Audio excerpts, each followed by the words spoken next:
imagem. Agora esta chamada está sendo gravada. Opa. Bom, certeza tem muita gente, porque é um assunto que atrai muita gente, tá?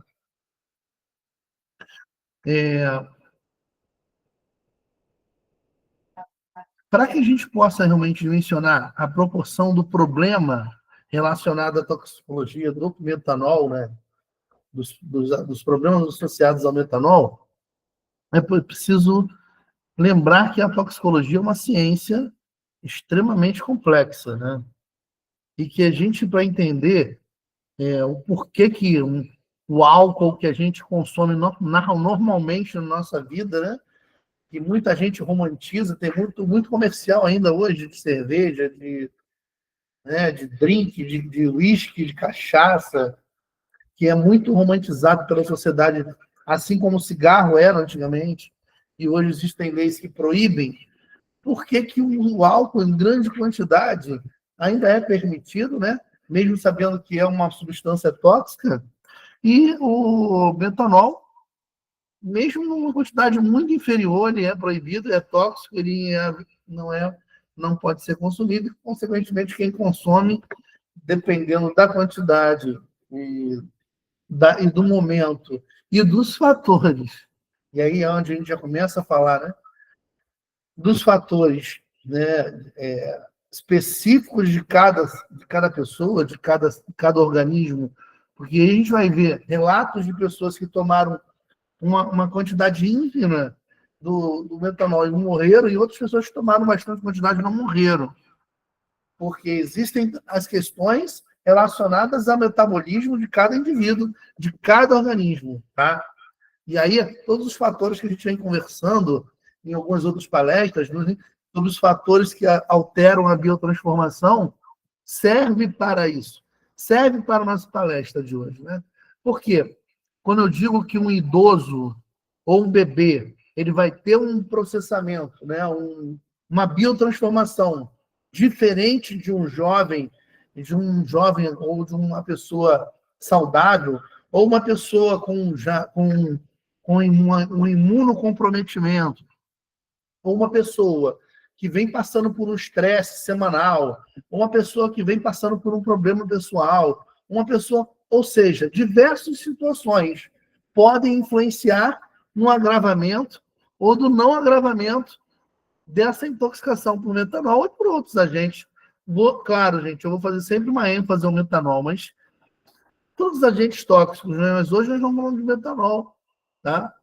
E essa comparação ele é tão importante porque quando na produção do etanol, né, vocês sabem que a gente produz o etanol e naturalmente eu preciso descartar duas partes da minha produção.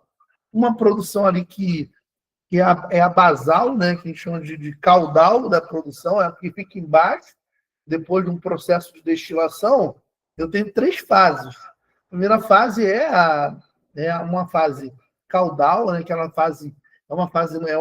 substância muito forte e que a concentração realmente é muito maior daquela que a gente busca, e ali a gente descarta aquela quantidade daquela substância. E a parte de cima também, essa parte é o metanol que é gerado. Então, você tem a geração da caudal, que é a base, você tem o do meio, né? Aquela quantidade do meio da formação, e tem a da cabeça, a gente chama de cabeça. Essa quantidade de cabeça ali, geralmente é 90%, 70%, de 70% a 90% de chance de ser metanol, tá? Em nível de continuidade, né? De substância, né? E esse metanol ele precisa ser descartado, tá? Vai ser descartado se em grande escala vai ser descartado, né, para fins industriais, mas em nível acadêmico, em nível residencial ou nível artesanal, isso é descartado mesmo, né? Porque a gente está falando de uma situação de informação se a gente for analisar, hoje é produzido etanol dentro das cadeias, né? E é produzido e comercializado. Você acha que eles têm a preocupação de desprezar aquilo que foi gerado? Com certeza não. Né? E aquilo tudo muito, muitas vezes é homogeneizado, tanto a caudal quanto o intermediário e a cabeça, e a mãe pessoa está bebendo metanol por muito tempo. Né? Muito tempo mesmo. Só que em quantidade menor, né? Porque a gente vai ver que existe a ADL específica do etanol, ADL e ADT, né? Dose tóxica e a dose letal. E quando eu jogo esse metanol para ir, misturo com o etanol, misturo com a basal, eu acabo diminuindo um pouco a concentração desse metanol e aquele metanol vai lá fazer seu estrago no indivíduo aos poucos. E isso dificilmente é divulgado. A gente está falando aqui num processo empírico, né? Que é o que acontece. Diferentemente no interior, é muito comum a gente ir para o interior, você vê lá a produção de cachaça artesanal. Lá ele já tem a preocupação de desprezar tanto a caudal quanto a cabeça, né? E ficar só com o intermediário. Mas você percebe que não existe um parâmetro de análise, né? Vou analisar se realmente eu tirei todo o metanol. Claro que existem ali indicadores, reagentes que vão ali viabilizar realmente a retirada completa do metanol. Tá? Mas sempre é preciso que a gente entenda que depende do lugar, depende da quem está fazendo, depende, né, do conhecimento, da cultura. E é claro que a gente vai ter aí gente tomando cachaça artesanal que está tomando um pouco de metanol, só que a concentração muito baixa vai fazendo o efeito tóxico e a gente não percebe. Tá? Então, preciso levar em consideração, gente, em qualquer situação tóxica, e eu falo isso com bastante firmeza, em qualquer agente tóxico, inclusive do metanol, a gente tem que levar em consideração os aspectos tóxico-cinéticos e toxicodinâmicos. Tá? E aí eu volto a falar sobre isso. E aí, assim, de que via que foi exposto? Nesse caso, o metanol está sendo exposto. Os maiores relatos de intoxicação com metanol é a infecção oral, ou seja, a intoxicação é oral. Então, muitas vezes, ainda tem tempo do cara ir para um ponto-socorro e tentar fazer um resgate, fazer um tratamento ou um antídoto, que a gente vai discutir sobre isso, a dificuldade do antídoto, que hoje não tem no Brasil, está chegando, dizem que já chegou, mas assim, eu só vejo só vou acreditar quando realmente visualizar, mas existe um antídoto que é bem eficaz, a gente vai entender o mecanismo de ação, o Vonoprazol, e tem também o álcool farmacêutico, que é o que a gente usa hoje, que a gente tem. Inclusive, muito mais fácil achar álcool farmacêutico nas farmácias de manipulação do que no próprio hospital. Mas, enfim, com relação ao que está acontecendo, esse álcool ele acabou sendo mesmo direcionado aos grandes segmentos de atenção secundária e terciária, até mesmo para atender esse pessoal que chega aí, né, com essa possibilidade de estar com a intoxicação com metanol. E a gente vai ver que são mecanismos diferentes, tá? O fomepizol, ele vai agir de um jeito, como antídoto, tá? E o álcool farmacêutico de uma outra forma, tá? A gente vai entender isso na nossa palestra hoje. E aí, gente, importante que a gente não esqueça, já havia no caso da absorção, como que foi esse agente tóxico está chegando, causando esse problema? Nós estamos vendo que é de forma oral, né? E aí nós temos que entender por que dá tempo de ir no hospital e demora a apresentar problemas clínicos? Porque o tempo de meia-vida, né? O tempo de meia-vida do metanol é um tempo mais longo. Né? Começa ali com 10, 12, mas 24 horas começa um pico maior dos efeitos tóxicos do metanol. Então, assim, muitas vezes a gente acaba sendo contaminado de um momento e só vai descobrir depois. Então, ainda tem essa situação. A contaminação é oral. Agora, vamos imaginar, por exemplo, dou sempre o exemplo do incêndio da Boate Kisses. A contaminação foi inalatória. Então, assim, não deu tempo para fazer nenhum tipo de tentativa de resgate. Então, dependendo da via, não dá tempo. Tá? Outro exemplo, né, a gente viu recentemente, né? Hoje em dia, todo dia que eu passo e vejo uma criança, um adolescente com aquele bolo de pote na mão, eu corro dela, porque pode ser um bolo com arsênio.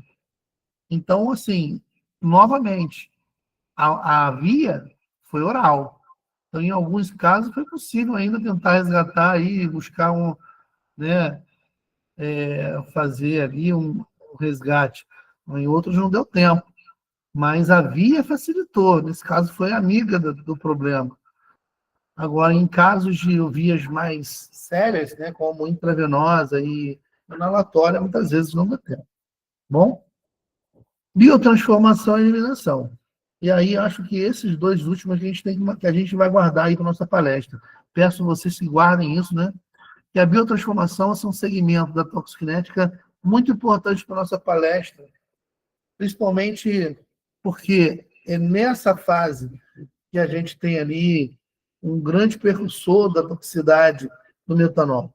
Que o metanol por si, ele inicialmente, quando ele chega para nós, ele não é tóxico. Ele passa a ser tóxico a partir da metabolização. E ali vai ser formado ali, né, o ácido fórmico.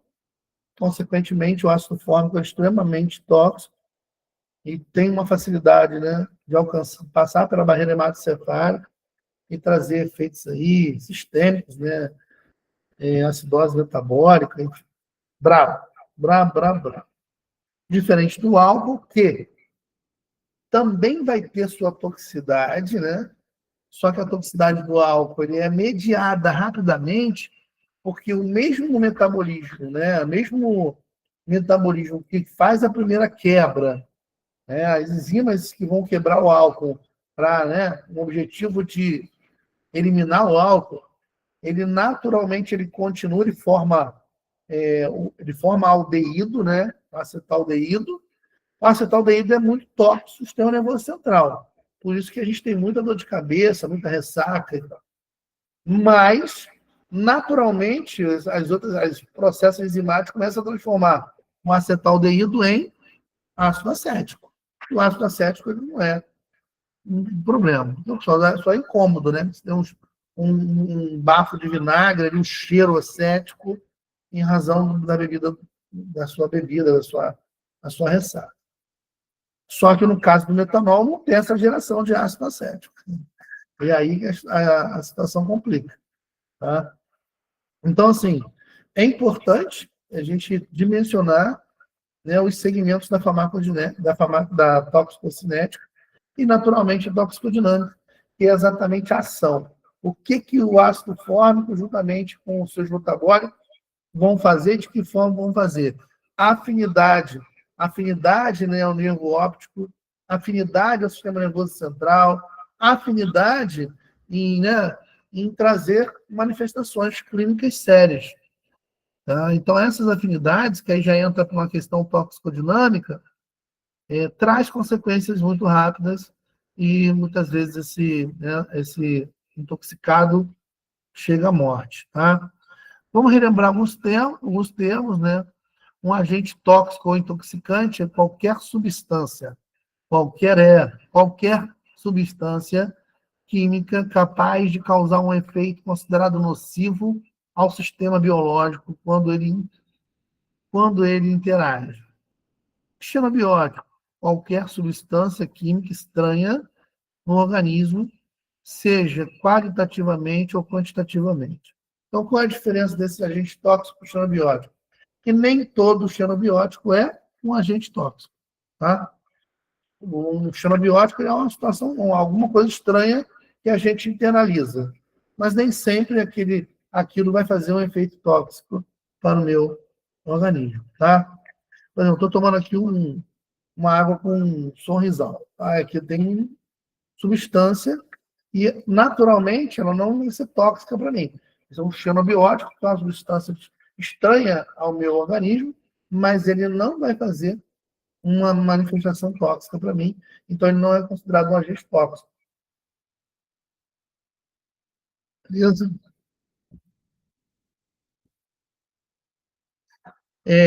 Intoxicação, gente. Conjunto de sinais e sintomas que revelam os efeitos tóxicos provocados pelas substâncias químicas no organismo, ou seja, que é a quebra do estado homeostático do organismo e a presença de uma patologia. Então, ou seja, naturalmente, né, a intoxicação ela leva a uma patologia, porque é uma manifestação clínica em razão dessa intoxicação. Ou seja, ela altera o estado fisiológico, ela altera um processo fisiológico natural e, consequentemente, você tem a manifestação clínica a partir daí. Tá?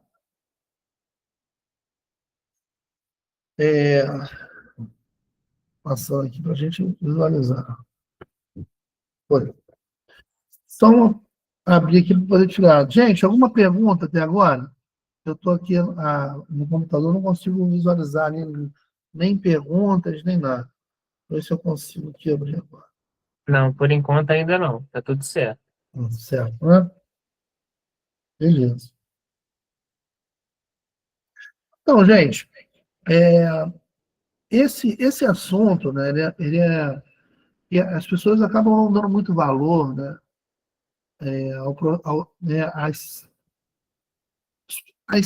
os problemas, né, relacionados às substâncias que estão presentes no nosso dia a dia. A gente vê hoje uma infinidade de substâncias que estão presentes aqui, que são agentes tóxicos, que estão presentes na nossa casa, né? Muitas vezes a gente compra materiais de limpeza, ou substâncias pesticidas, ou agentes de controle de pragas,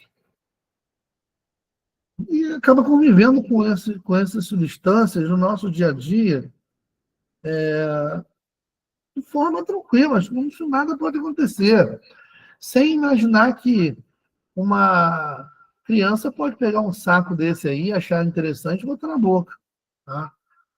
Então, assim, a sociedade, eu costumo falar isso de forma bem rígida, né? Porque a sociedade, estou falando a nossa, que está em um bom tempo em desenvolvimento, ela acaba sofrendo, infelizmente, pela falta de investimento, de informação, de cultura, que a gente acabou passando por muitos e muitos anos. Né? Então, assim, hoje nós temos é, a utilização irracional desses produtos químicos, né? O manejo irracional, o uso irracional de medicamentos, o manejo, a falta de informações, isso tudo traz consequências diretas à sociedade. E, assim, não vejo, trago a questão do metanol, que eu acho que a gente vai ainda descobrir por que motivo essas contaminações estão acontecendo, ou por ignorância, ou por maldade, porque o lance, por exemplo, é diferente. O lance da menininha com bolo foi maldade, né? Ela botou lá com o objetivo único de matar a coleguinha. Agora a gente não sabe se esse também foi o objetivo da contaminação com metanol. Né? Então nós precisamos ter pessoas profissionais, e eu vejo os farmacêuticos e outros profissionais de saúde com potencial de estar preparado para o manejo de uma infecção, né, de uma intoxicação por diferentes drogas, por diferentes substâncias. Né? No mesmo momento que a gente consiga entender que não está certo, né? O jeito que a gente convive com essas substâncias. Geralmente a gente não guarda no local adequado, a gente não esconde, a gente não fecha, não tranca, utiliza erroneamente. Então é bem complexo, tá? Bem complexo. Algumas diferenças, né, que a gente pode deixar claro, eu falei para vocês que o etanol, a gente acaba ainda fazendo muita romantização do etanol, né? Muita romantização, muita propaganda, e vamos beber, vamos tomar, vamos para o sextor, vamos beber, muita bebida, enfim. E eu não estou aqui para ser um cara chato, dizer que não pode, não deve. A gente sabe que o etanol também tem suas porcentagens e seus números de dose tóxica e dose letal. Né? Só que é muito maior, né, do que o metanol. A gente vai ver isso já já. Se não me engano, de 7 a 8 gramas por quilograma, que é a DT do álcool, TODL. E diferente do metanol, que 0,7 gramas por quilograma é o metanol, a DT do metanol. Então a diferença é monstruosa. Tá? Agora, ele altamente tóxico, né? Ele tem o metanol, essa situação de geralmente a pessoa que faz o uso, né? Uma das primeiras e fortes manifestação clínica é a cegueira, pela afinidade que o metanol tem, né? Que os metabólicos do metanol têm em chegar, né, ao nervo óptico, ao sistema nervoso central, tá? Então, assim, realmente bem sério, né? Bem delicado. Não consigo mexer aqui. Aí. Outra situação importante, gente, ver aqui rapidinho. Consigo diminuir um pouquinho aqui.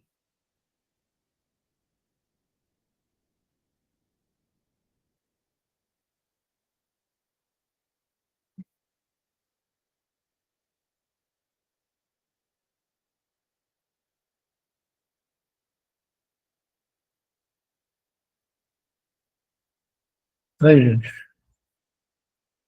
Vamos lá, que chegou aqui de novo.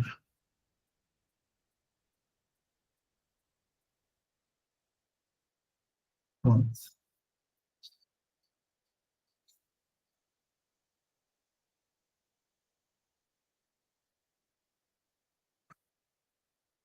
Então, assim, ambas substâncias são utilizadas como solventes, né? Combustível também. Só que a metabolização ela acaba atendendo de forma diferente, tá? Agora, é importante que a gente lembre que, inclusive, é o tema da nossa palestra, que a infecção ela é aguda, né? Porque ninguém consome. A infecção, a intoxicação, ela é aguda. A intoxicação aguda, né, do metanol. Porque ninguém consegue ficar propositalmente consumindo cronicamente, se expondo cronicamente do metanol.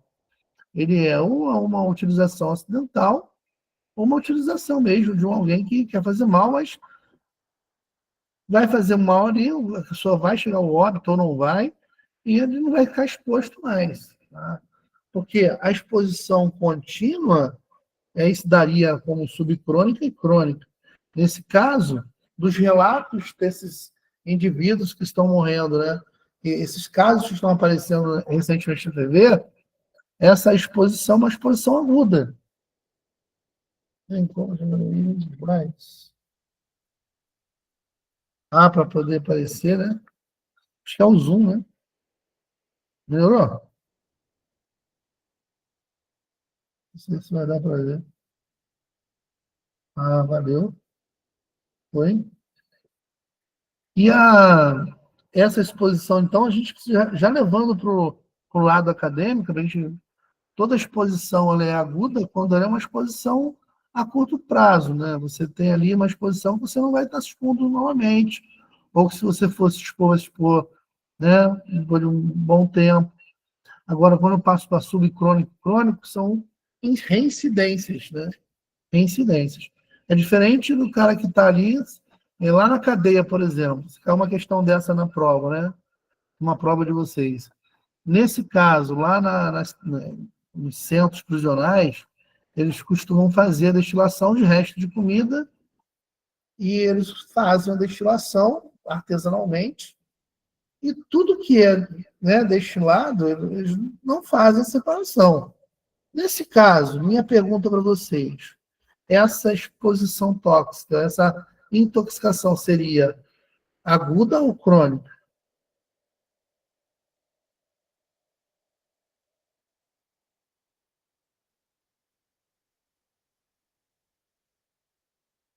O que vocês acham?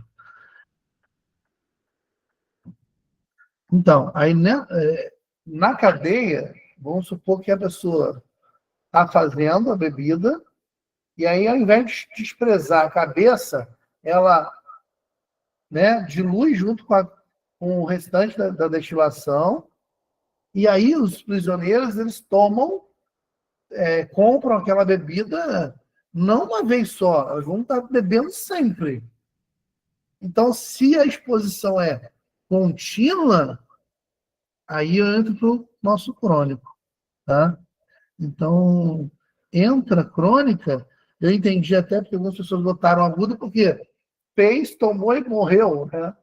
Mas foi como eu disse no início, a intoxicação, muitas vezes, ela acaba sendo contínua, porque como é uma quantidade muito pequena, você acaba não chegando na dose tóxica.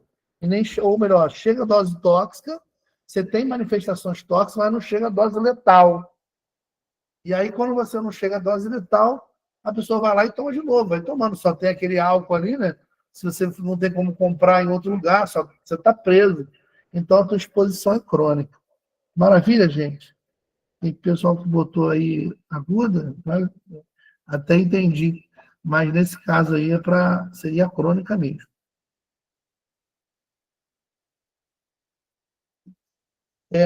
E aí, gente, eu acho que muito importante a gente fazer essa correlação de que essas substâncias assim, tóxicas, né, a gente fala do etanol, a gente fala do metanol, a característica molecular de um agente é muito importante para que a gente possa dimensionar o grau de comprometimento que esse agente vai fazer. Tá? Então, assim, ambos, tanto o álcool quanto o metanol, eles são muito hidrofílicos, né? Hidrossolúveis, muito lipofílico e hidrossolúvel ao mesmo tempo. Eles conseguem fazer os dois papéis. Eles têm uma camada, né, um carbono que confere a eles lipossolubilidade, e tem uma hidroxila, que é do álcool, que confere a ele facilidade, tá, em se misturar ali com os fosfolipídios e conseguir passar. Assim como o álcool e o etanol, né? Ambos. Né? Você tentar ser um pouco mais claro.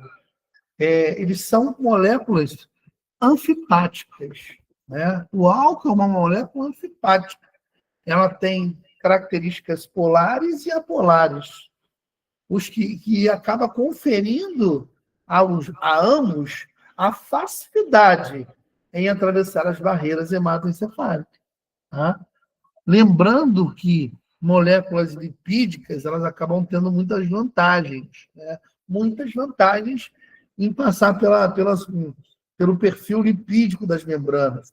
No entanto, quando chega nos ambientes aquosos, né, nível sanguíneo, você tem dificuldade. Então, o álcool e o metanol, por ter características tanto lipofílicas quanto hidrofílicas, elas levam vantagens e fazem com que essa molécula consiga chegar rapidamente no sistema nervoso central, no fígado, e naturalmente ser, né, biotransformada e depois, naturalmente, né, fazer todo o processo de circulação, chegar a todos os tecidos e também ao nosso tecido nervoso. Beleza? E aí, ó, importante que a gente entenda que isso é facilitado pela via. Tá? Nesse caso, a via do metanol é oral, mas outras drogas são tão ruins, tão perigosas, porque utilizam vias como inalatória e intravenosa. Bom, vamos falar sobre o metabolismo, para poder a gente entender o que acontece com o metanol. Né? O metabolismo é uma fase da toxicocinética, né? Metabolismo de drogas, de agentes tóxicos. Vamos falar de fármacos também. Então, se é tanto da farmacocinética, a gente vai ter a biotransformação, né? A biotransformação. Qual é o objetivo, né, do processo de biotransformação de qualquer substância? Porque do mal, isso, já existe algo ali previsto para causar o mal. O que vocês acham? Por que existe a biotransformação no indivíduo? E, geralmente quem faz são os complexos enzimáticos, né? As CIPs, e as enzimas específicas que fazem, né? Oxidação, redução, né? Glicoronização. São vários processos, né? Que nós temos ali para mexer, né? Nas moléculas, alterar as moléculas. E por que, gente? Vocês acham que é necessário mexer nas moléculas? E isso, a Amanda já foi logo certeira ali, ó. Ela foi logo certeira e já mandou a resposta. Exatamente, Amanda. O objetivo da metabolização do nosso organismo é para que a gente consiga ter uma eliminação rápida, ou seja, se livrar daquela substância o mais rápido possível, né? Isso aí a gente tem que pensar que não é só por causa do metanol, né? E do álcool, em todas as substâncias que nós consumimos, né? Desde a nossa carne, das nossas proteínas, dos alimentos que consumimos, né? Dos medicamentos que nós consumimos também, tudo é metabolizado. E nós temos os órgãos que fazem isso, né? O fígado é o principal dele, tá? Mas temos também o rim, o pulmão, né? A pele, o trato intestinal, de maneira bem menor, né? Bem menor quantidade. Mas sim, existem enzimas aí nessas regiões que também vão promover alterações, né? Vão fazer reações enzimáticas e vão fazer alterações na molécula.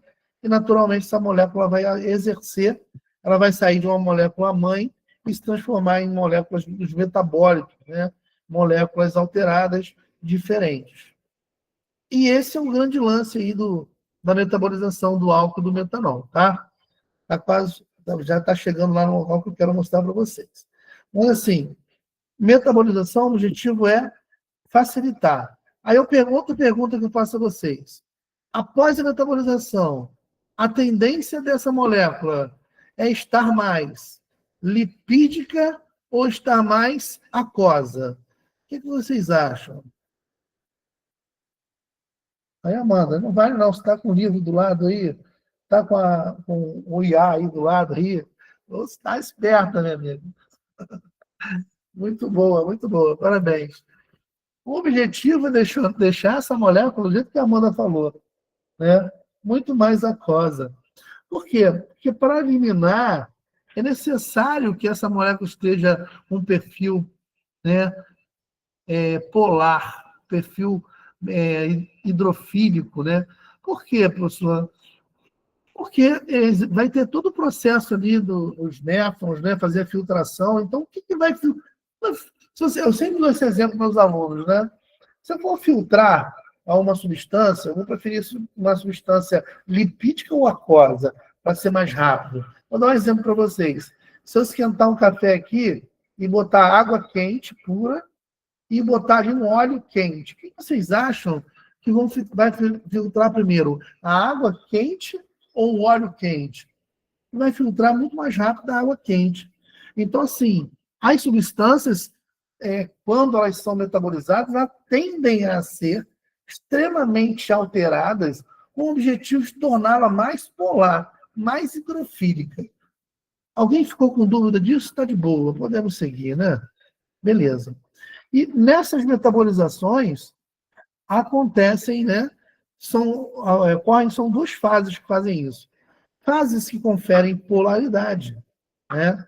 E se conferem polaridade, oferecem mais hidrofilicidade, que é deixar essa molécula mais hidrofílica, tá? E as reações da fase 2 também, né? E que vai conferir outras estruturas para que tem moléculas tão complexas que só a fase 1 não consegue resolver. Então, muitas vezes é necessário, além da inserção de grupos como hidroxila, né, SH, você tem que botar ali moléculas grandes, complexas e polares para poder desconfigurar o perfil daquela molécula inicial, tá? Lembrando que quem faz essas metabolizações são enzimas, complexos enzimáticos. Não é milagre que acontece. São enzimas que conferem geralmente com a participação de NAD, pH, com geração de energia. Essas enzimas, elas vão lá e conseguem ou adicionar, fazer um processo de oxidação, faz um processo de oxirredução, faz um processos de redução, hidrólise. Então, você acaba trazendo ali essas modificações de forma química. É o que a gente estuda na química. Quem promove isso são os complexos enzimáticos, as CYPs, né? E essas enzimas, elas são conhecidas. E aí é onde eu falo para vocês. A mesmo complexo enzimático responsável pela a primeira porrada no álcool para torná-lo ele mais aquoso, a mesma enzima é a mesma que também dá porrada no metanol. Então, a mesma enzima que é capaz, que é necessária para metabolizar o álcool, a primeira pancada, é a mesma enzima que também necessita para poder fazer a metabolização do metanol. Beleza? Só que, por sorte, entre aspas, né, o álcool ele tem mais afinidade no sítio de ligação dessa enzima, tá? Então, se eu botar o álcool e o metanol para ser metabolizado junto, quem que vai metabolizar primeiro, o álcool ou o metanol? O que vocês acham? O etanol ou o metanol?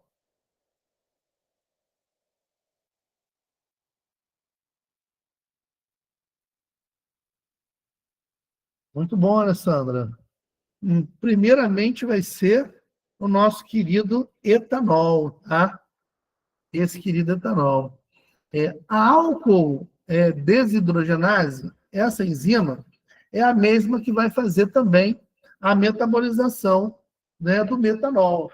Então, a álcool desidrogenase, ela gosta mais, ela tem uma atração maior pelo metanol do que pelo metanol. No entanto, quando eu não tenho etanol, ela vai precisar fazer também a metabolização do metanol, tá? Então, vamos lembrar aqui como que ocorre na metabolização do etanol. O etanol, como eu disse para vocês, ele é uma molécula composta por 2 carbonos, a gente consegue visualizar aqui, ó, nesses picos, né? Esse etanol, ele precisa ser, né, metabolizado, quem faz isso é a álcool desidrogenase, e transforma essa molécula em um metabólico inicial chamado acetaldeído.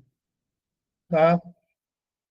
O acetaldeído, ele é o primeiro metabólico gerado a partir do etanol. Como eu disse a vocês, o acetaldeído ainda é tóxico para a gente. Tá? Ele é tóxico. Tá?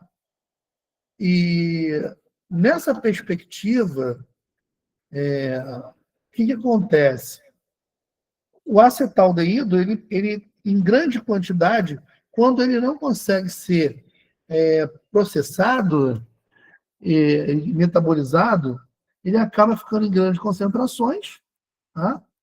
E, naturalmente, ele vai fazer ações tóxicas no sistema nervoso central. E aí, muita dor de cabeça, muita ressaca, abstinência. E o álcool ele é um depressor do sistema nervoso central. Ele potencializa GABA. O GABA é um neurotransmissor inibitório, tá? E quando eu potencializo um neurotransmissor inibitório, naturalmente ela chega na pessoa mais letárgica, né? Por isso que ele é considerado um agente depressor. E ele também faz outras ações, glutamato, ações sempre depressivas, tá? A partir daí, nós começamos a fazer outras metabolizações. E essas metabolizações acabam gerando o nosso querido ácido acético, tá? O ácido acético, tá aqui, ó. O ácido acético, ele, diferentemente do acetaldeído, ele não é tóxico. Ele só é incômodo, né? Como eu falei, o mau hálito, o cheiro. E, a partir daí, o Quem vocês acham que é mais hidrofílico, né? Vamos olhar para essa molécula aqui. O que vocês acham? Vocês acham que mais hidrofílico é ácido acético ou acetaldeído? Quem tem uma hidroxila ali, um ácido carboxílico ali? Um ácido acético. Então, naturalmente, esse ácido acético é eliminado pela urina e a gente vai eliminando o nosso álcool a partir dessa forma. Tá? Então, assim, propriedades diferentes entre álcool e o metanol, eles desempenham situações diferentes no organismo. Tá? E aí, nessa perspectiva de explicação para vocês, eu entro com o primeiro antídoto, tá? Que é o álcool farmacêutico. Qual seria, então, o mecanismo de ação do álcool farmacêutico utilizado para tentar diminuir aí os casos de morte por exposição ao metanol? O que vocês acham? Qual seria, a partir do que eu acabei de falar, a ação do álcool farmacêutico? O que vocês acham?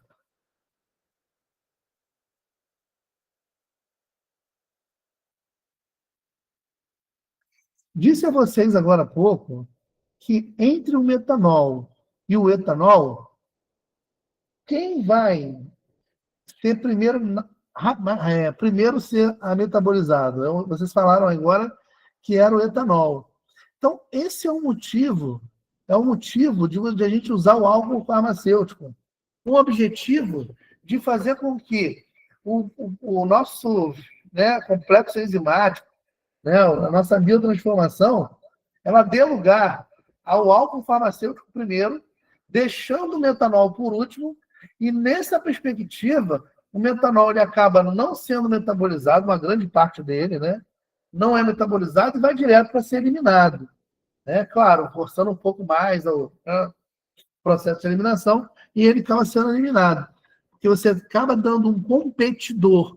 O álcool farmacêutico ele compete no sítio ativo, e por essa afinidade que eu já havia falado, ele acaba aí conseguindo aí minimizar os impactos do nosso metanol. Beleza? Tudo bem por aí com relação ao primeiro tratamento?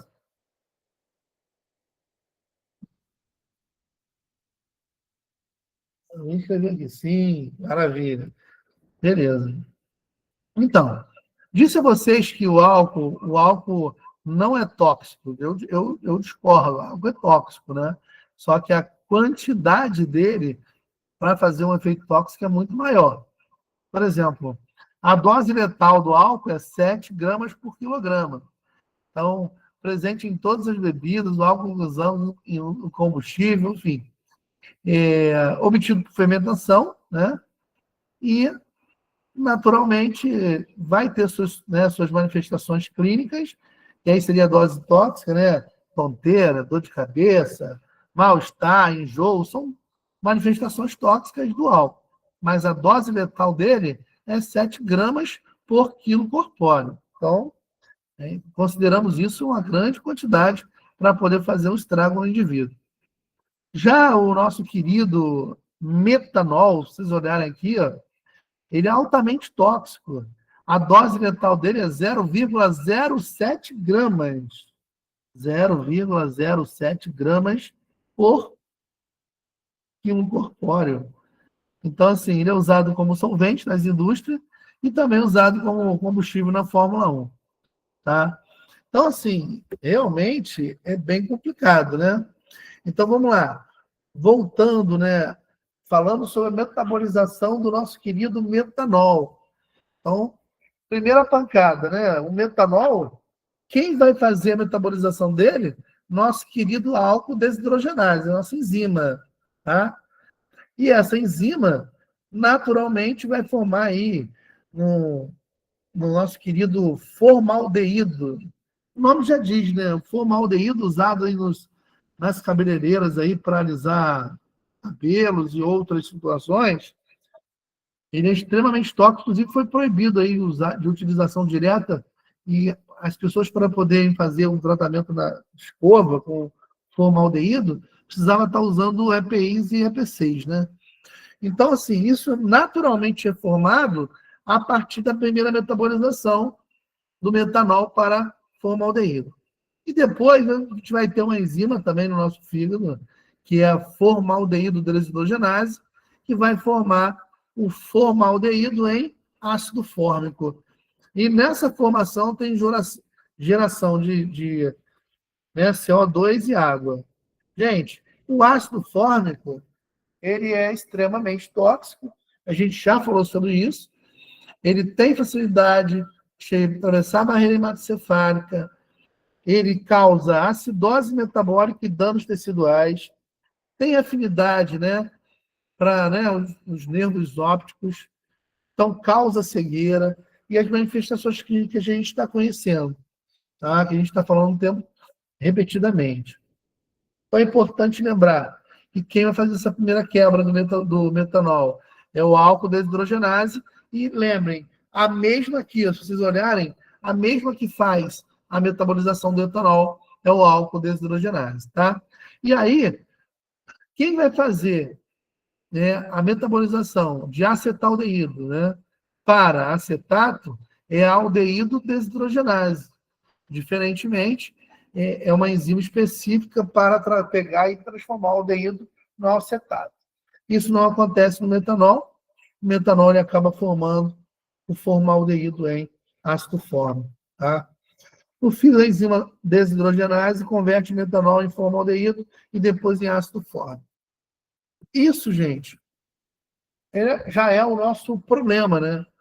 E eu tenho uma grande concentração de ácido fórmico, causando essa acidose metabólica, causando, né, alterações da homeostase no meu sistema nervoso central, causando alterações no nervo óptico, causando outros problemas de renovação celular, porque se está ali com a minha acidose metabólica, eu vou ter dificuldade em renovação celular e, consequentemente, eu vou ter condutas. Você entrar ali com bicarbonato de sódio para diminuir o problema, mas paliativo, né?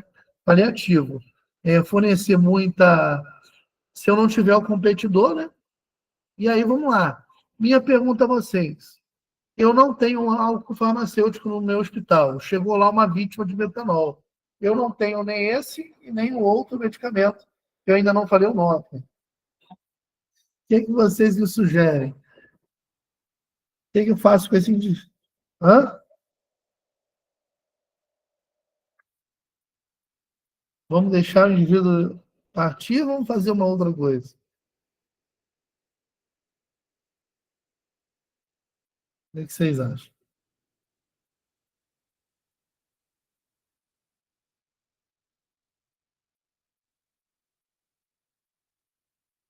Então, se eu não tenho álcool, né, e eu já sei que o álcool, né, ele vai competir na metabolização, eu vou ter que utilizar o álcool que a gente consome, né, para recreativo, né? Cerveja, né? Dá uma gelada pro cara, né? Isso aí. A banda tá esperta. É isso, gente. Porque, assim, é o mesmo álcool. O problema é que, eticamente falando, no ambiente de assistência de saúde, eu tenho que usar um álcool farmacêutico, um álcool isento, um álcool que não foi utilizado para um objetivo né, de recreativo. Mas é álcool também. Então, eu vou lá, vou pegar esse álcool, vou dar ele, vou dar uma pinga para ele, vou dar um uísque para ele, vou dar uma cerveja para ele. E é o que eu posso fazer, porque eu vou tentar ali diminuir a possibilidade, né, a metabolização do metanol. Não quer dizer que eu vou conseguir salvá-lo, porque tem a questão toda da quantidade, né, que ele consumiu. E aí eu te pergunto, se... Aí é uma pergunta bem tranquila para vocês. O José tomou 0, sei lá, 0,05 gramas. 0,5 gramas. 0,05 gramas, José. E Maria tomou 0,07 gramas. Então, eu disse para vocês que a PL do metanol é 0,07. Maria tomou 0,07. Mas João tomou 0,05. João morreu. Maria está lutando pela vida. Por que Maria não morreu primeiro?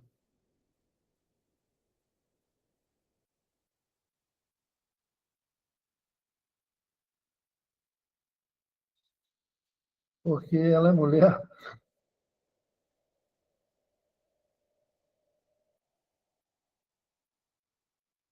Isso aí. Isso aí. Por quê? Gente, várias respostas aí. Quem já falou e vocês já estão falando. Devido à questão não só molecular, mas a questão fisiológica, né? Maria estava bem fisicamente, Maria saudável, Maria mais nova, João idoso, João com câncer, João com, sei lá, uma infecção por Staphylococcus aureus muito resistente, João com cirrose, Maria lutadora, ou seja, perfil da pessoa vai fazer com que o processo metabólico seja específico para cada um, né? Vamos lá, João, toda sexta chapuleta lá com os seus amigos. Maria não. Sabe lá, a exposição dela no etanol é menos que aguda. Só toma quando tem casamento da família. Tomou sem querer porque foi enganada lá pelo namorado, bola de Cinderela, sei lá. Mas João não. João, de segunda a segunda, toma álcool. Então, como é que está o fígado dessa criança? Como é que está a metabolização dessa criança? Sem preparo, uma metabolização péssima, né? Ou seja, nesse caso, nós vamos ter várias situações aí que vai estar, é isso aí, que vai estar envolvido. Várias situações que vão estar aí no processo, tá? E aí tem a competição do álcool, o álcool mais importante a ser metabolizado, mais importante até do que no processo de outras substâncias, tá? Voltando, né? Qual o potencial, então, do impacto do metanol no corpo? Esses sintomas eles começam a aparecer a partir de 12 horas. Diferente do álcool, né, gente? Eu tomar uma dosezinha, uma cachaça, um uísque, em meia hora, 20 minutos, já estou sentindo alguma coisa. Né? Um mal-estar, uma alegria, né? Enfim, começa a contar história. Já não, o impacto do metanol começa a ter manifestações clínicas a partir de 12 horas. Tá? Com relação aos problemas, a gente já viu, né, que ele é inflamável, incolor, enfim. Bem. Como ele age no corpo, né? Só medula e cérebro sofrem um primeiro impacto, né? Causando aí os comprometimentos do nervo óptico e alteração de diversas homeostase de neurotransmissor, né? Você cria aí um boom aí de GABA, um boom aí de DOPA, fica tudo confuso.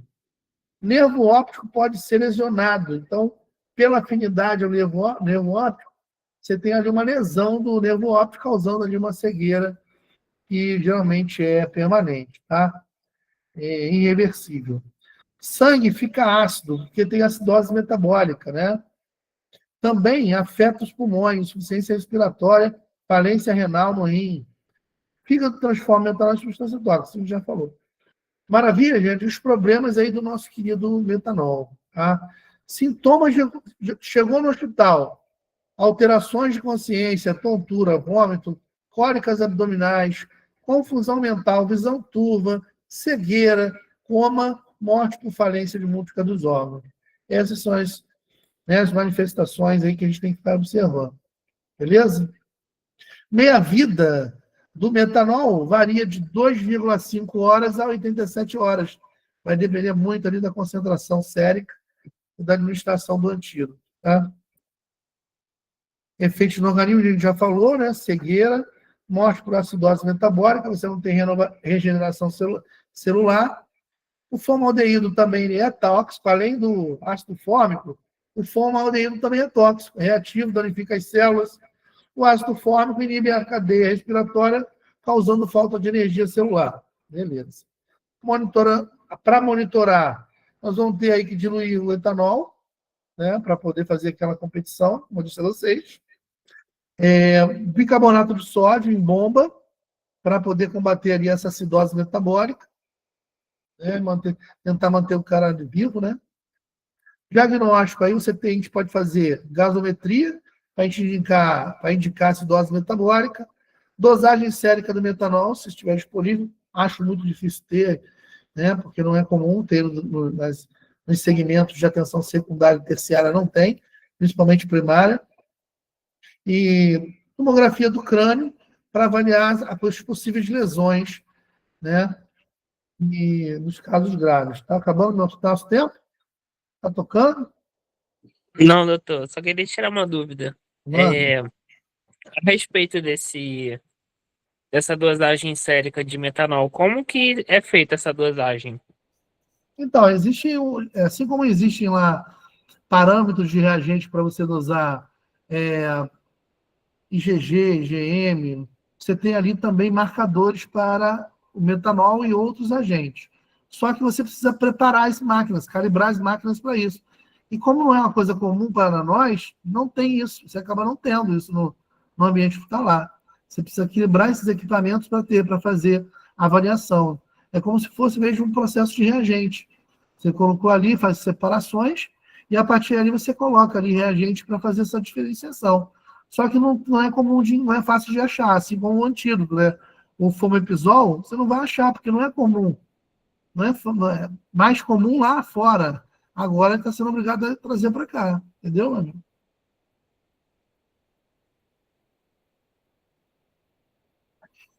E aí, ó, nós temos aí o fomepizol. E como funcionaria esse fomepizol aí, gente? O fomepizol, ele diferentemente do álcool que vai competir, ele vai inibir a enzima, né? Então, se ele inibe a enzima, naturalmente você não consegue converter. Então, se você não converte ácido, o formaldeído. O formaldeído, ele não é gerado, você tem um acúmulo ali de metanol, e aí você espera o corpo conseguir eliminar essa molécula, suor, urina. Então, ele é muito, muito bom, porém caro, né, e inexistente, porque está vindo agora, né, a partir dos apelos do nosso governo, mas não está disponível. Tá? Mas ele vai fazer uma inibição enzimática, tá? Diferentemente do álcool. O álcool vai competir. O outro é um antagonista, ele vai lá inibir a enzima. E, naturalmente, nós vamos ter aí as ações, tá? Trago, né, essa relação que porque, assim, tudo pode piorar, né, gente? Nós sabemos que não só o álcool e o metanol utilizam o mesmo caminho. Outros medicamentos utilizam também metabolizações na mesma forma. Tanto é que existem interações sérias, né? Por exemplo, o metronidazol e os da sua família, os azóis, eles não podem ser utilizados, hipótese alguma, com etanol, porque nós vamos ter aí o efeito de sulfiram.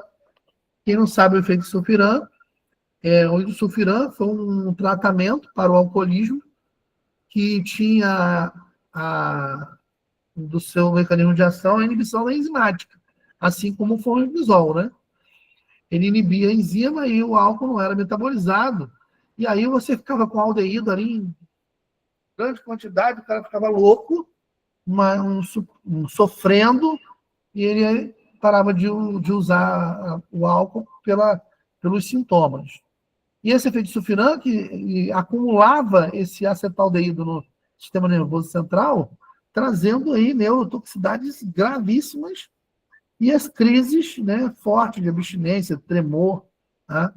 Então, assim, quando eu uso, né, metronidazol, albendazol, sequinidazol, outros azóis, né, cetoconazol, junto com álcool, problema não é certo. Tá? Você vai ter ali a competição e a grande concentração. Isso aí, né? E a grande concentração de acetaldeído, causando os efeitos tóxicos ali no sistema nervoso central. Tá? voltando a lembrar que essas perspectivas são para organismos, né, saudáveis. Mas nós vamos ter vários fatores que vão alterar a estatística, né? Ou seja, ele pode prolongar um pouco mais a vida do indivíduo, pode salvar a vida do indivíduo. Por exemplo, efeitos idiosincráticos, a etnia, condições fisiológicas, né? Como está o fígado dessa pessoa, se a pessoa tem hábitos saudáveis, enfim, tudo isso vai influenciar no processo de intoxicação. Então, a gente percebe que algumas pessoas vão ter mais problemas do que outras, tá? Por esses motivos, tá? Vocês podem falar essa comparação, professor, para uns é de um jeito, para outros é de outro.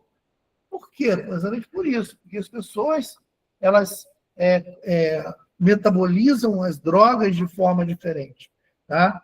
Claro, existem todo um processo natural de absorção, metabolização, distribuição, metabolização, consequentemente eliminação. Porém, dependendo de fatores que podem estar envolvidos, como idade, doença pré-existente, isso pode fazer muita diferença, tá?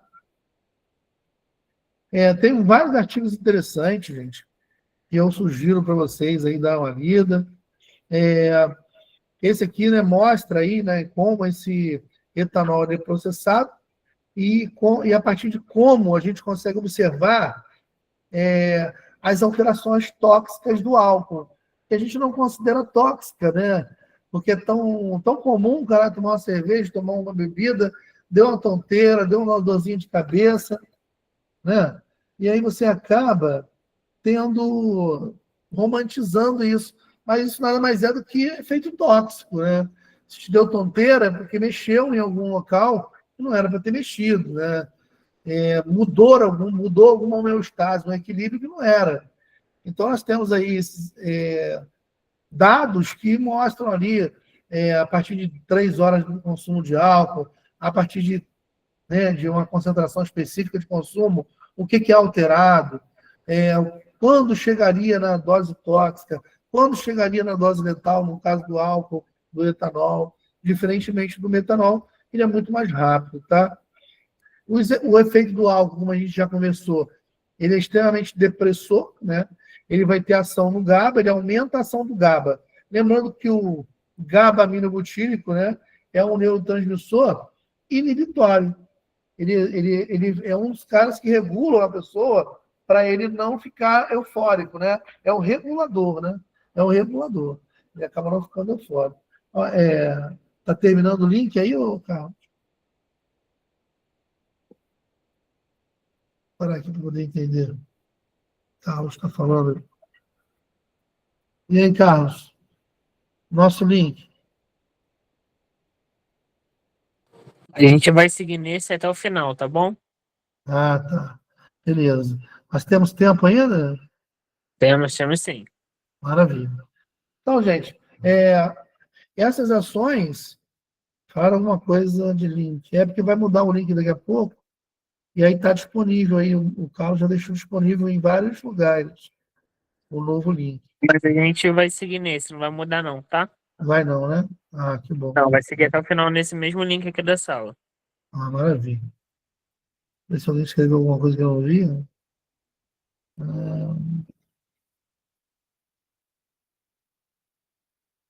Maravilha, maravilha.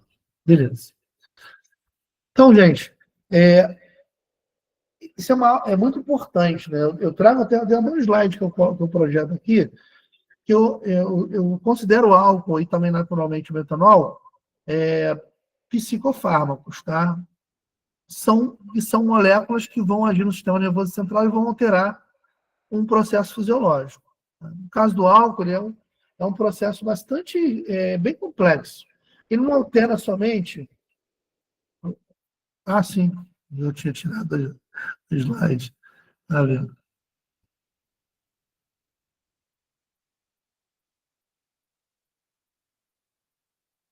No caso do álcool, ele acaba fazendo uma alteração não só em um neurotransmissor específico, ele acaba tendo também alteração com outros neurotransmissores.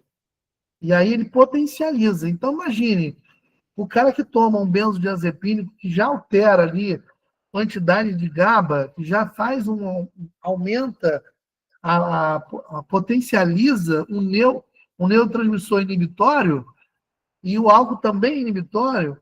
Então, o cara já está ali, está tomando um benzodiazepínico para diminuir a euforia, né? Então, o objetivo de segurar a pessoa. E a pessoa ainda toma um álcool, são duas coisas, problemas aí. Se eu consigo mostrar para vocês. São duas situações.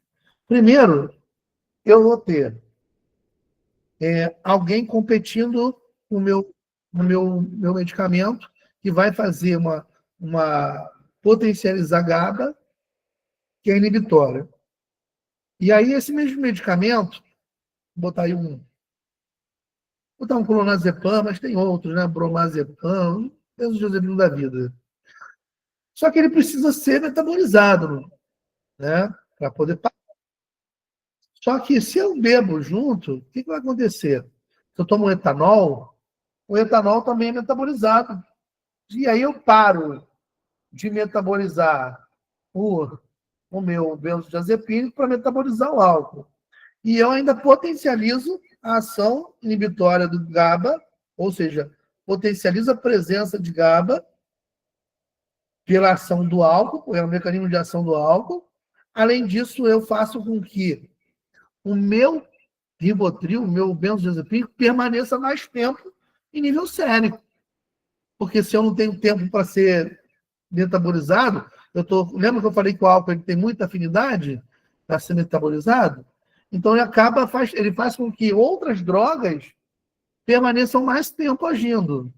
E, naturalmente, não estou falando só exemplo do benzodiazepínico, mas muitas outras drogas, paracetamol, dipirona. Tá? Outro caso importante, o pessoal está discutindo muito sobre paracetamol. Paracetamol para criança, problema algum. Porque a enzima que metaboliza o paracetamol para o metabólico que é tóxico, criança não tem. Ele só passa a ter essa enzima depois adolescente, para jovem. E mesmo assim, a concentração é muito pequena. Tá? Mas, enfim, voltando. Buscando sempre o direcionamento do metabolismo. Tá? O metabolismo, sim, é um fator primordial e ele precisa realmente estar, você estar bem fisicamente para poder metabolizar bem. Agora eu trago uma controvérsia para vocês, uma controvérsia que a gente refletir. No caso de uma infecção por metanol, não, primeiro eu vou confundir, apaga o metanol. No caso de um tratamento para o câncer, eu vou usar um medicamento, né, um metotrexato, que é extremamente tóxico, e eu preciso que ele seja logo rapidamente metabolizado para ele sair, por ele ficar mais hidrofílico e sair. Então, assim, eu preciso que esse indivíduo tenha um processo metabólico bom. Seria bom que ele tivesse um sistema metabólico bom ou ruim, para ser benéfico para o indivíduo? O que vocês acham?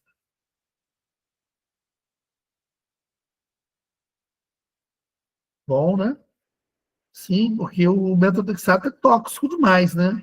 Então ele vai fazer o efeito dele e vai embora. Tchau, tchau. Agora, um indivíduo que tem um problema, uma hepatotoxicidade, uma doença resistente, o que vai acontecer com o metotrexato? Ele, ao invés de sair na quantidade adequada, ele vai ficar mais tempo causando efeitos colaterais. Beleza? Agora, vamos pensar diferente. No caso do metanol, seria mais interessante que esse paciente tenha um fígado potente, metabolizador, ou um fígado menos potente, metabolizando menos?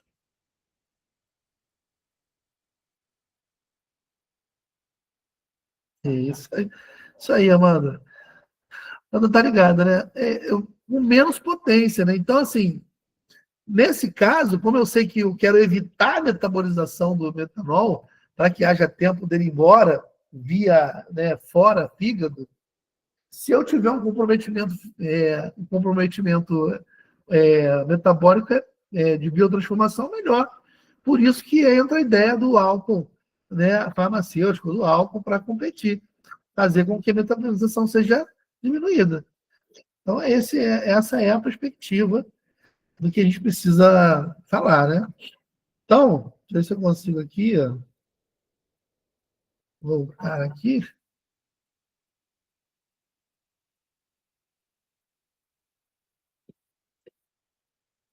Vamos lá. Então, outros metabólicos, né? Glutamato, também o álcool influencia, e outros, né? Que vão fazer todo esse processo. Os danos estruturais, né?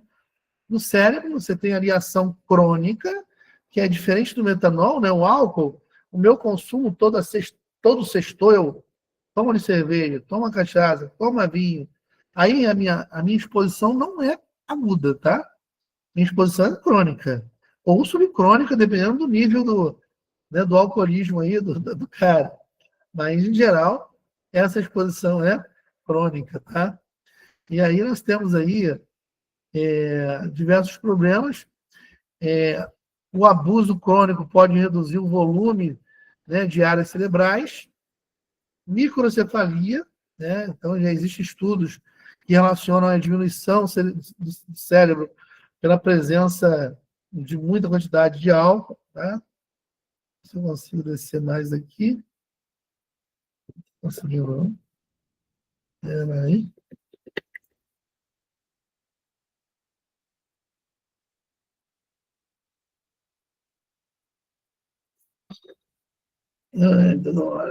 Uma zebra aqui. Vamos, pronto. Beleza. E aí, gente, eu sempre direciono, para encerrar, né, por causa do tempo, sempre direciono álcool com psicofármaco, tá? Ele vai competir com eles, ele vai agir de forma semelhante, tá? Buscando alteração de neurotransmissores importantes, tá? Então, para mim, álcool, e com certeza o metanol, ele é um psicofármaco, um psicotóxico, tá? Vamos mudar o termo, porque aí vão dizer, pô, o professor está mandando um termo aí que não tem nada a ver. Psicotóxico, né? Porque vai ter ações muito parecidas com medicamentos que nós fazemos uso continuamente, tá? Todo mundo toma um Rivotrilzinho para dormir porque está se sentindo cansado, relaxado. Na verdade, é uma exposição tóxica também de um agente que vai ter problemas sérios, né? Que vai para problemas sérios para ser metabolizado. E aí você acaba criando aí dificuldade de parar de beber álcool, dificuldade de tomar o Rivotril pela questão da neuroadaptação, e aí você começa a dizer para o teu cérebro que aquela quantidade de GABA que você está influenciando, potencializar, ela que é normal, então de 30 miligramas de GABA, que era o natural, você passou para 60, pela presença de álcool cronicamente, ou pela presença de Rivotril cronicamente, para você dizer e treinar seu cérebro a voltar ao que era antes é muito difícil. E aí que entra aí as questões da abstinência, entra a questão, né, das síndromes de tolerância, muito complicado. Então, a neuroadaptação é muito importante, é um termo que vocês precisam estudar, é um termo muito, muito legal para a gente entender por que é tão difícil parar de usar álcool, por que é tão difícil parar de usar droga, tá? Só para reenfatizar e terminar nossa aula, né? O álcool, ele é metabolizado pela álcool desidrogenase, assim como o metanol, tá? Só que o álcool, ele é transformado em acetaldeído, e o acetaldeído, tá? Ele é transformado em ácido acético. Quem transforma o acetaldeído em ácido acético, tá? É uma enzima chamada aldeído desidrogenase, tá? Então, o metrotexato, o metronidazol, o cetoconazol, também inibe essa enzima, tá? Então, eu tenho uma potencialização e uma alta quantidade de acetaldeído no meu nível sérico e, naturalmente, no sistema nervoso central, tá? Então, a gente chama isso de interações medicamentosas do tipo de sulfiram. E o de sulfiram também fazia a mesma coisa, tá? esse acetaldeído, ele é muito tóxico para nós, tá? Então, vamos parar de romantizar o álcool, exaltar o álcool. O álcool, cada um no seu quadrado, eu também gosto de tomar uma geladinha de vez em quando, mas eu não posso romantizá-lo, tá? Porque ele vai ter aí várias alterações, né, do sistema nervoso central, sistêmica também. Eu tenho aumento contínuo de noradrenalina, eu tenho aumento de estamina o tempo todo, tá? E é isso. O disulfiram era um tratamento também para alcoolismo, né? E onde você buscava ali aumentar as reações ruins para o cara parar de usar droga. Mas, infelizmente, nada aconteceu. Tá bom, meus amigos? Só trouxe dano e manifestações clínicas. Meus amigos, espero que vocês tenham gostado. Depois eu vou disponibilizar essa apresentação para o Carlos. Né? Espero que vocês tenham gostado da nossa palestra. Muito importante, né? Uma pena que vieram 45, mas faz parte. Eu sempre falo para o Carlos, dá 100, pouco de inscrição, mas 70, quase 40% acaba desistindo, não faz. Aí deixa aquela pessoa que quer participar fora. Mas foi muito bom, que bom que vocês estiveram aqui conosco. Domingão, né, cara, é bem complicado. E vocês estão aqui, é sinal que vocês querem mais, querem ser diferentes, querem lutar por uma sociedade mais culta, né, com mais cultura, com mais informação. Então, agradeço aí, do fundo do coração. Depois eu mando para ele a apresentação, se vocês quiserem. Espero ter esclarecido. Se alguém tiver alguma dúvida, estou aqui. Pode perguntar. Carlos deixa. Carlos deixa. Pessoal, vou estar disponibilizando aqui agora no chat o link de presença para que vocês possam estar assinando, tá? Por favor.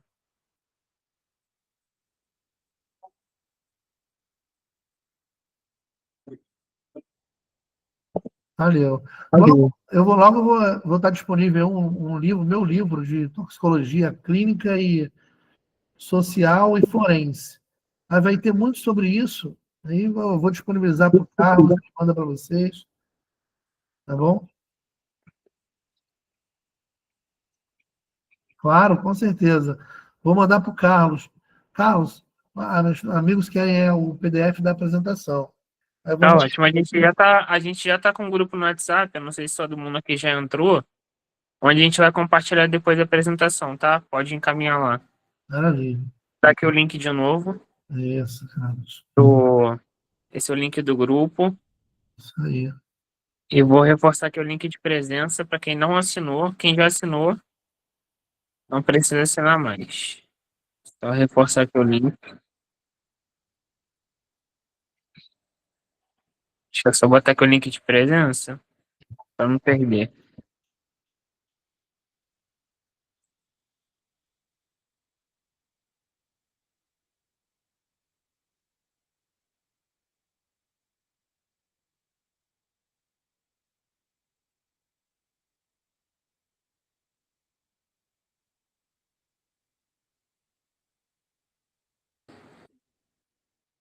Doutor, obrigado pela palestra de hoje, foi muito boa. Obrigado. Estão trazendo muito conhecimento aí para gente. Nessa semana a gente tem falado muito sobre isso, né? Sobre essa intoxicação pelo metanol. A gente tem compartilhado aí entre os grupos das ligas, né? Muitas matérias que vem falando sobre o aumento de casos. Eu estava até vendo recentemente, né? Não sei ainda a fundo se é verdade, eu não sei se tem alguma veracidade nessa informação, mas parece que até Coca-Cola também está começando a ter casos de intoxicação por metanol, né? Então, assim, é mais um problema aí que a gente talvez vai começar a enfrentar.